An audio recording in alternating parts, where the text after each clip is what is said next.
Hi guys, I am now coating this journal with this Mod Podge semi, and it can also be used as a glue, I've just discovered, but this is the second coat I'm doing on this junk journal. And what I thought I'd do is I'd take you with me as we work through it. So I'm working pretty quickly. I've also sped up this camera a bit and I'm watching YouTube at the same time. Got to watch a bit of my political stuff while I craft.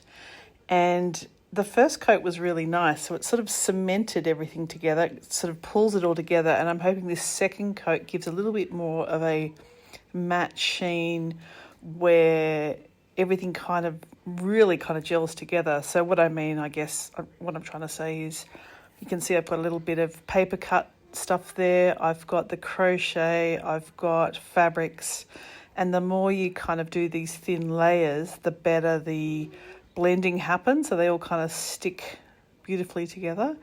So you can see I've got a little bit of stitching there. I've got on top of that yellow flower, I've got some gold stitching as well as the red stitching. I've got a piece of old embroidery there, bottom right, with the little crosses everywhere. Kitty cutie there, that's a bit of text sitting separately to that background fabric. And then the cute little Cupid doll and the cat paper cuts as well. And I am doing the sides as well as the top. So I'm giving it a sort of a thin coat. I'm trying to do the thin multiple layer thing. The crochet and, fabrics, they do take a little bit longer to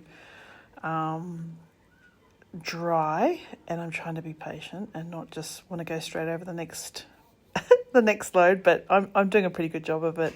So already with the first coat where I've just used paper on another journal, it's quite lovely. It's sort of, the texture's got a lovely matte, sheeny finish, and it's soft and it feels kind of nice to touch. But where there's fabric, the rawness of the fabric is coming through. So because these are my journals, they're not ones that I would sell or use for a workshop. I'm just trying various techniques on all the ones I've created so far to see what I like best.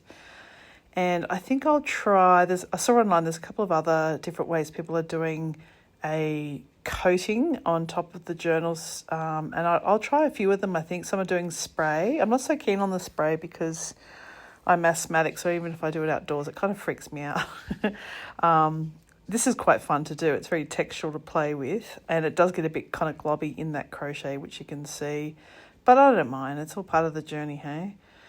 So if you have any ideas on a better way of doing the sealing coat on top of a junk journal, I would love to hear what you do or what you think works better or what to avoid, what doesn't work. And of course, you don't actually have to do this. By the time I've glued those pieces down, they are sticking. It's not like everything's lifting. I just wanted to see what sort of final finish I could give this. So you can see even with this sped up, you can sort of see how quickly I am still working and I'll show you in a minute how quickly it does dry. So it just goes on fairly white and you think, oh my God, what have I done? This is crazy. But then it dries clear pretty quick. I've got the pages inside. The whole junk journal is built. Probably next time I do this, I would consider finishing the whole of the cover first and then adding the pages. Only that the pages are lying on top of the newsprint and, if it gets globs of this stuff or glue or things like that, that wouldn't be great. But at the same time, you can just stick another little piece of fabric or something on top of it and who cares? No one knows that they're not like they're perfect pages anyway. That's what I'm trying to say.